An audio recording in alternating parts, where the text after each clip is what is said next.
Salut à tous et bienvenue sur Les Grandes Lignes. Dans ce numéro rétrospectif d'une exposition qui se tenait à l'Espace L'Art, la Tour Koenig du 28 mars au 10 avril 2023.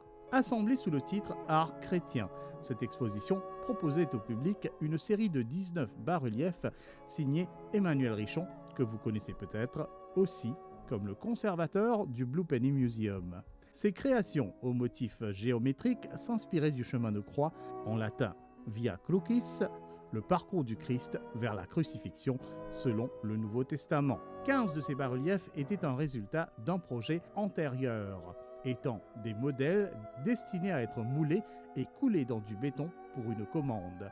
En ajoutant 4 scènes supplémentaires à la collection initiale, Emmanuel Richon complétait une évocation picturale de la passion du Christ.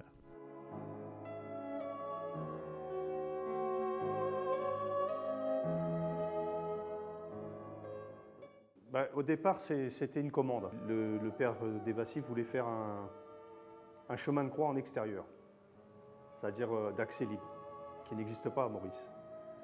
Donc je lui ai dit, il y a plusieurs solutions, mais enfin les plus connues, c'est quand même le bronze ou le ciment. Au bout de 2 mois, quand j'ai fini de faire les originaux, les 3 originaux, et puis ils m'ont dit que ça les emballait. Et il voulait absolument, en plus il n'en voulait pas 14, il en voulait 15e qui est la résurrection. J'ai donc livré la version béton à la paroisse de Saint-Joseph. Et puis après, je me suis retrouvé avec mes originaux, entre guillemets, chez moi, quoi. On avait fait une exposition sur Rodrigue, muséum, et à cette occasion-là, j'avais passé l'exposition ensuite au centre Nelson Mandela. Donc là, on s'est vus, puis je leur ai dit, en voyant la salle et tout, je dis, tiens, est-ce que ça vous dirait une exposition sur le Christ, la passion du Christ?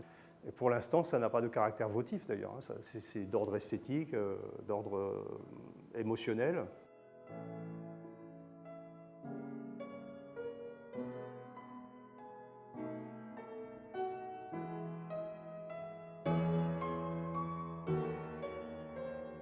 Il y a un côté, il y a 2 temps de cette expo, donc le chemin de croix qui est pour la circonstance très monochromatique. Après, une autre sélection de tableaux qui sont en couleur.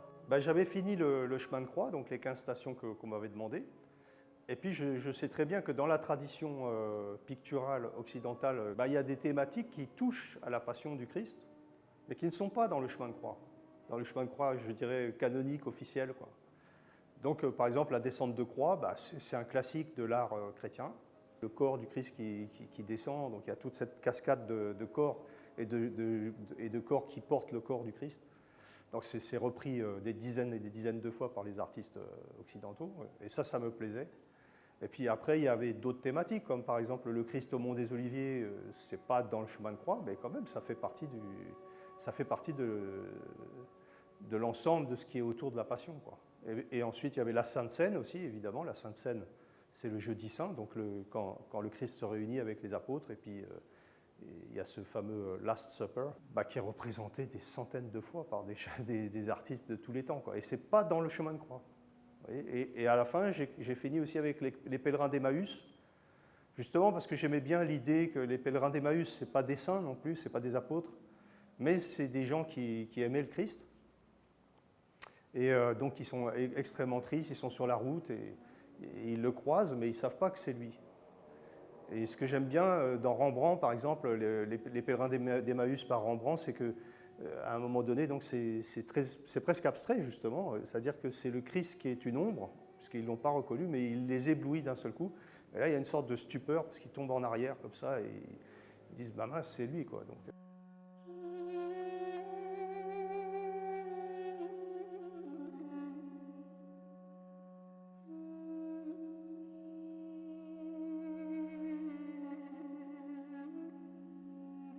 Je ne sais pas si d'emblée on peut parler de cubisme, peut-être. En tout cas, voilà, il y a l'omniprésence de formes géométriques, de cubes, de losanges, etc. Alors, est-ce que c'est un parti pris par rapport à cette commande, ou alors est-ce que finalement c'est un style particulier à vous qui se retrouve peut-être dans d'autres œuvres? c'est une bonne question, parce que moi, je n'ai pas commencé à faire des œuvres d'art avec celles qui sont ici. Donc j'en fais depuis l'âge de 20 ans. Effectivement, je ne travaille que sur des cubes, en fait, des cubes ou des rectangles. Je ne propose pas une version finie. Le visiteur doit faire une partie de son chemin. Je ne lui impose pas le détail sanguinolent avec le truc. Enfin, ça reste tragique, mais le spectateur doit prendre sur lui pour décrypter. Le spectateur doit retrouver le parcours des stations. Moi, ma mère, quand j'étais petit, elle me disait toujours le livre. Quand tu lis un livre, c'est beaucoup plus fort que quand tu regardes la télé. Dans ta tête, c'est toi qui es en train de faire toutes les images. Moi, j'ai pensé que justement, en n'imposant pas le détail, je ne vais pas jusqu'au niveau de l'émotion que provoquerait un visage, quoi.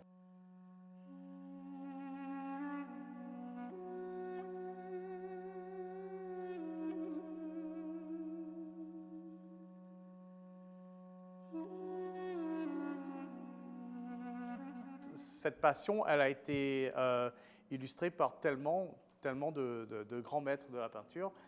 Alors, est-ce qu'on ressent le poids de cette iconographie-là, ou bien est-ce qu'on s'en libère pour peut-être revenir à la source? Moi, certainement pas un poids, parce que j'admire tous les gens qui ont fait je sais pas, toutes les versions de Léonard de Vinci, de Rembrandt, de Rubens, de tout ce qu'on veut, j'adore, c'est ma culture. Et non, ce n'est pas un poids du tout, au contraire, c'est une référence incontournable. Quand je choisis le cubisme, c'est aussi parce que je pense que la silhouette seule peut être tellement renforcée par le fait qu'il n'y a pas le détail, c'est que le mouvement s'en trouve exacerbé, quoi. C'est-à-dire quand le Christ tombe, première fois, deuxième fois, troisième fois, le fait de voir justement uniquement la forme du corps qui tombe, je pense que pour moi, c'est aussi fort que de voir son visage, en fait. Donc, je ne rentre pas dans la fiction, je rentre dans la représentation mentale que tout un chacun pourrait avoir. Il y a besoin pour ça que d'une silhouette. Voilà. Et la silhouette dit parfois plus.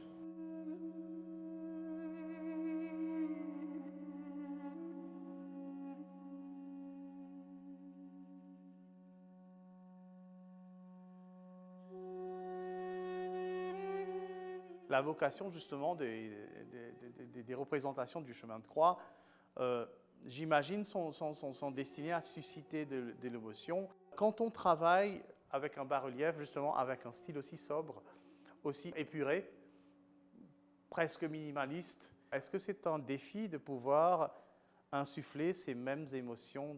L'art vit la notion de limite positivement. Le fait que tu sois limité n'altère pas ton expression. Mais si tu te donnes toi-même tes limites et que tu ne les dépasses pas, en fait, ce n'est pas pour autant que tu diminues ta liberté. Moi, c'est pareil. Je pense que le chemin de croix, ça me préexiste. Hein. C'est là depuis très longtemps, quoi.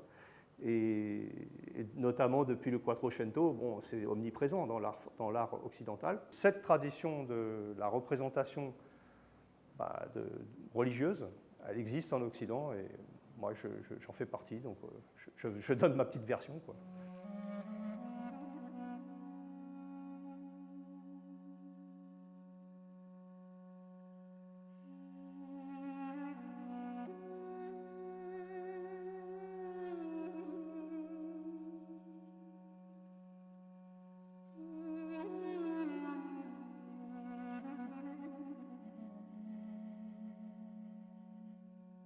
Donc là, c'est Jésus est condamné à mort, c'est la première station. Vous avez Ponce Pilate qui est ici, donc qui désigne le Christ qui est ici, avec son auréole et les mains liées. Et les gardes sont toujours avec un casque sur la tête.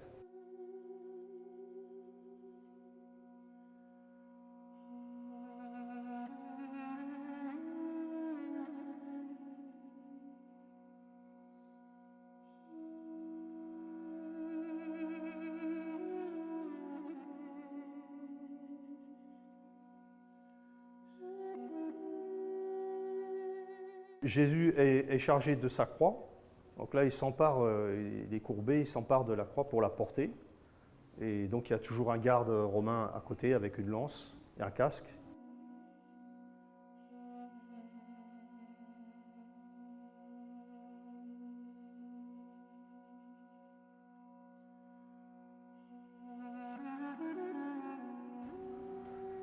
Ici, c'est la troisième station. Jésus tombe pour la première fois. Il ne tombe pas totalement. Et puis donc, on sent le poids de sa croix et là, on sent aussi qu'il y a quelques familiers qui sont autour, le garde qui est toujours qui l'accompagne. J'ai toujours fait les chemins aussi, la perspective avec un simple trait.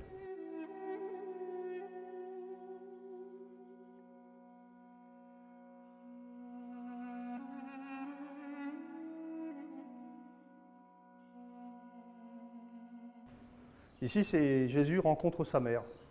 Donc sur le chemin, ben, il y a la Vierge Marie qui l'attend. Et donc les femmes, en général, je les ai représentées en losange. C'est-à-dire que les hommes sont plutôt cubiques, carrés. Et les femmes, je les ai toujours faites en losange parce que ça permettait justement de les envelopper, d'envelopper leur tête, de caser la tête en losange au milieu.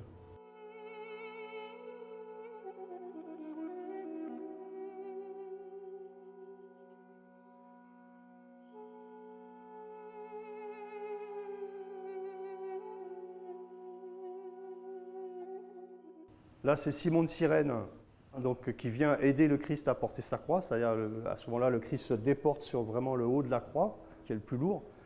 Et Simon de Cyrène qui vient l'aider à porter sa croix. Donc,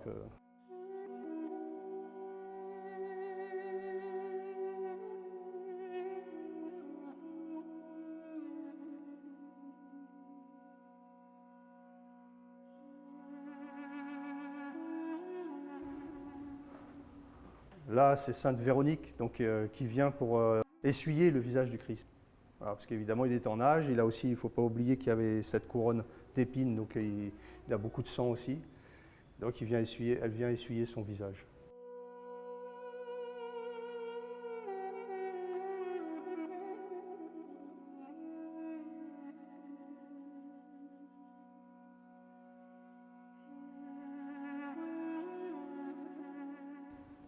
Donc là, Jésus tombe pour la deuxième fois. Ah, je fais assez différemment puisque je l'ai fait se protégeant sous sa croix pour fuir les coups du garde romain qui pleuvent sur lui, quoi. Donc, comme si la croix est son refuge.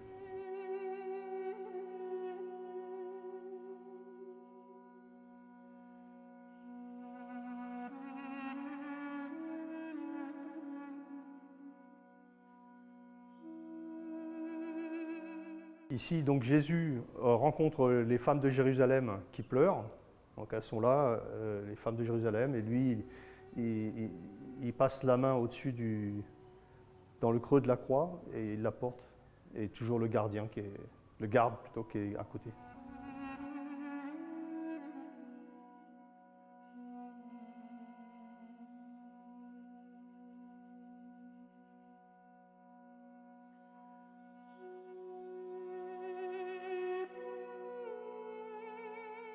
Jésus tombe pour la troisième fois.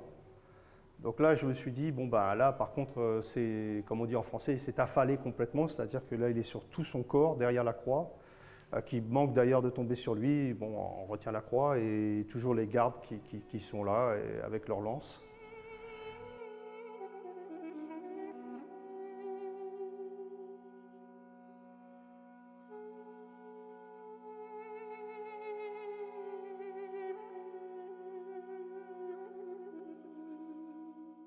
Ensuite, Jésus est dépouillé de ses vêtements et abreuvé de fiel. Donc là, j'ai mis des gens autour de lui, avec le garde qui est toujours là, la croix qui est posée dans le coin. Et là, on le dépouille de ses vêtements avant de le clouer sur la croix.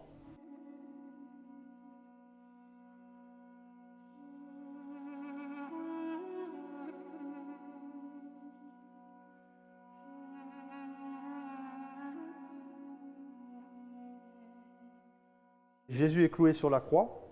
C'est assez violent. C'était pas facile parce que normalement on aurait dû le voir de profil et ne pas le voir de face.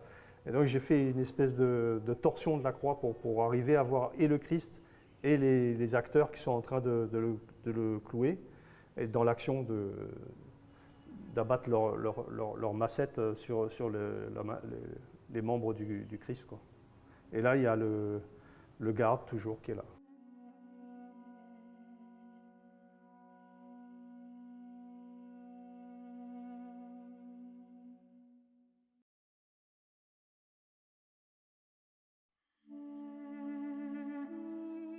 Alors, indépendamment du chemin de croix, il y a cette Sainte Seine qui est ultra célèbre, hein, qui a été faite par je ne sais pas combien d'artistes.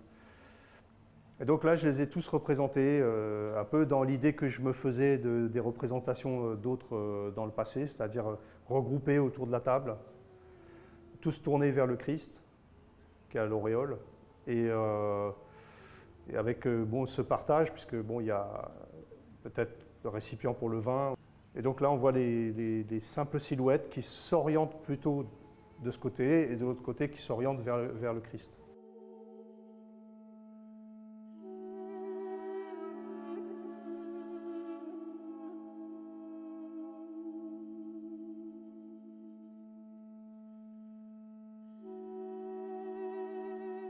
Ici, donc, c'est un tableau qui est avant la scène, avant la Sainte Seine, et qui est le Christ au Mont des Oliviers. C'est-à-dire, lui, il pressent tout ce qui va lui arriver, donc il les amène, c'est un peu comme si c'est presque son testament qu'il livre à ses disciples. C'est là que Judas va venir pour le désigner avec les Romains pour le baiser de Judas. Il dira, ah, bon voilà, donc le Christ c'est lui.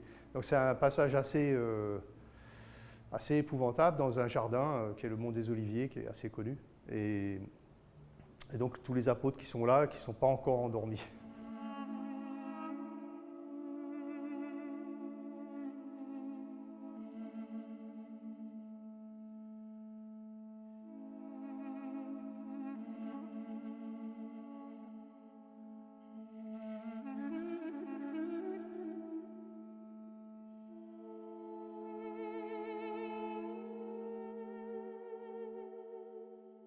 Donc là, c'est le passage de la crucifixion. Et donc on voit les femmes qui sont en bas au pied de la croix et le garde qui est sur le côté. Et donc on devine la Vierge, on devine, bon, et le Christ qui est... C'est peut-être un des passages sans doute les plus importants où lui, sa tête est dirigée vers le ciel. Et il lui dit en français, mon Dieu, pourquoi m'as-tu abandonné ?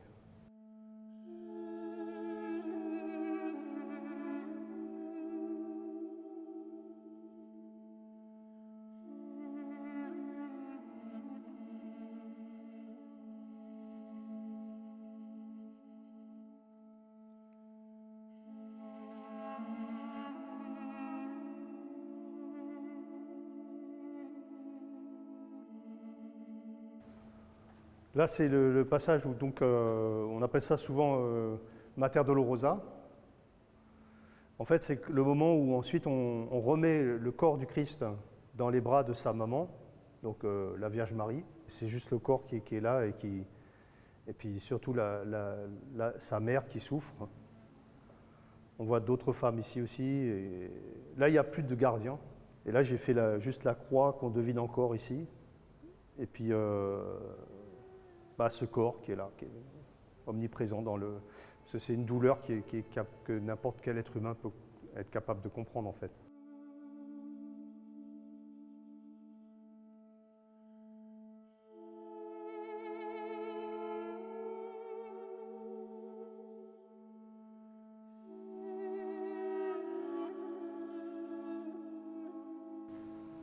Là, c'est la descente de croix. Donc on voit le corps du Christ là, qui est donc complètement démantibulé presque. D'ailleurs, j'ai fait passer une jambe sur l'autre, enfin comme si les gens qui viennent délivrer son corps, entre guillemets, pour le faire redescendre. On appelle ça une descente de croix. Et donc qui est toujours intéressante pour un artiste parce que ça fait toute une dynamique qui dégringole comme ça et qui aboutit à la terre. Et là, donc la Vierge Marie en bleu qui attend qu'on lui remette le corps de son enfant.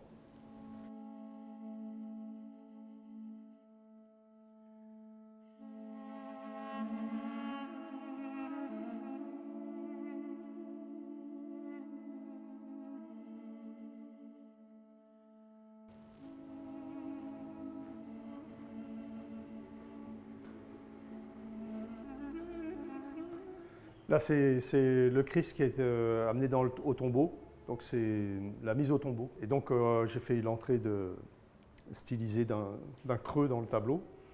Et le corps du Christ donc, est acheminé dans cet antre. Et c'est la 14e station.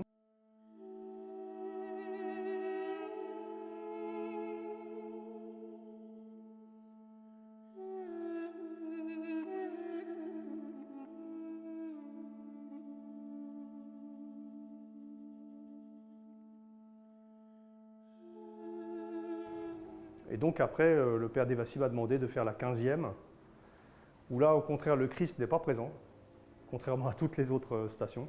Et donc le Christ n'est plus là, et on voit les protagonistes qui sont là, qui lèvent les bras au ciel, parce qu'il a déjà fait son ascension. Et donc, du coup, il est absent du tableau.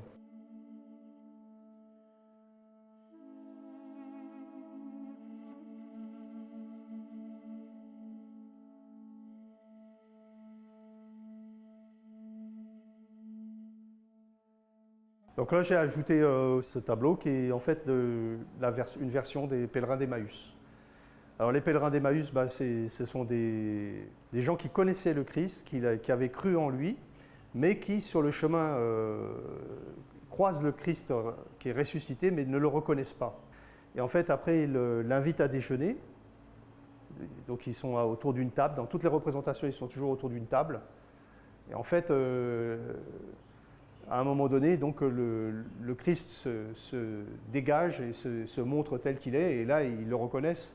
Et en général, les peintres montrent toujours la stupeur, c'est-à-dire ils sont là pour dire leur stupeur, parce que d'un seul coup, ça dure quelques secondes, et ils réalisent qu'en fait, la personne qui était là, à qui ils ont tout raconté de leur malheur, et du malheur qu'ils viennent de vivre, en fait, s'avère être le Christ, donc ressuscité.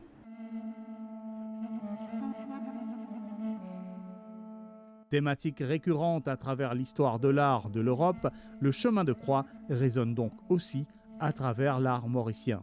Une exposition spirituelle pour les uns, mais aussi interculturelle pour d'autres, qui visait à rassembler les sensibilités par le biais de l'art.